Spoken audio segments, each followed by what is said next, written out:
Hey, this is Winker Reviews, and I'll be doing a video on What Men Want, starring Taraji P. Henson, about a woman who drinks a special tea and then gets knocked on the head in a club while dancing, and she develops this ability to be able to read men's minds, and then uses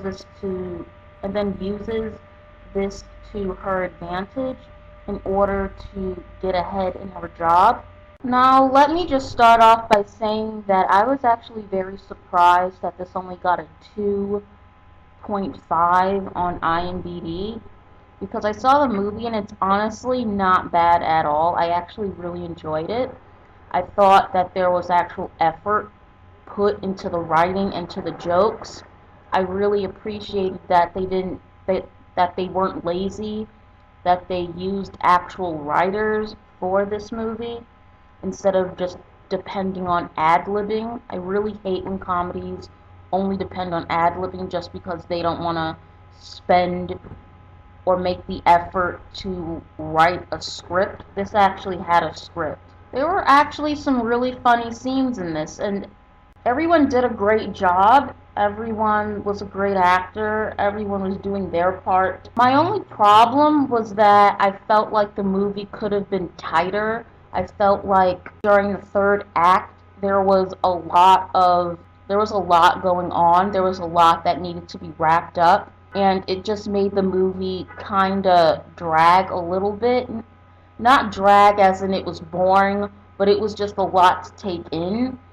But I am glad that they tied up a lot of loose ends with the characters in this movie. So, of course, the movie's going to be 2 hours long because they wanted to tie up and resolve everything that was all the other subplots in this movie. But there was just a lot going on that needed to be tied up, and that just made the movie seem a little longer than it should have been.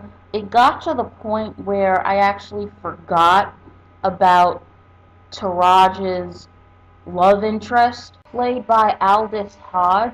He's her love interest, and there's like a cliched subplot where he gets mad at her and breaks it off with her.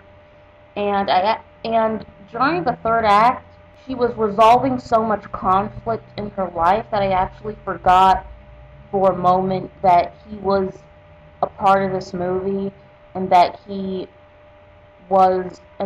needed to resolve her issues with him because she had so much to deal with. But that didn't stop me from enjoying the movie. My only real problem with this was not only did it feel a little too long, but some of the jokes, like some of the really good jokes in this movie, go by so fast. And when I say jokes, I mean like scenes, like big reveals that are happening. Like the one reveal with the guy in the elevator, played by Keelan Lutz. And he's some random guy that lives in Taraji's apartment building, and she has a huge crush on him.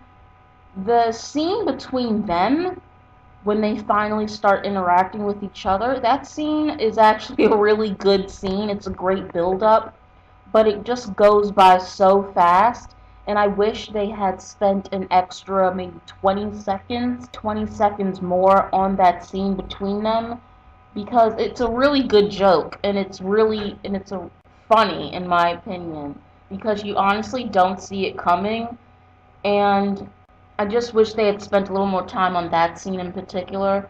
And there's a lot of scenes in this movie that are like that start off but then end very quickly. Like, if you were to blink, or if you were to, like, if you're eating popcorn or something, and you take a sip of your soda, and you look away from the screen a few seconds, you'll miss the punchline easily. But at the same time, I'm actually glad that the scenes weren't too long, because again, with comedies that have too much ad-libbing, the scenes can drag on and feel very unfunny and dry.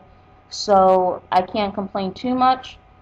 Overall, I give this a 6 out of 10. I honestly do not understand the rating on IMDb, or the Rotten Tomatoes rating isn't as harsh. I honestly think the IMDb rating is done by a bunch of people who never saw the movie to begin with. So yeah, I really do recommend this.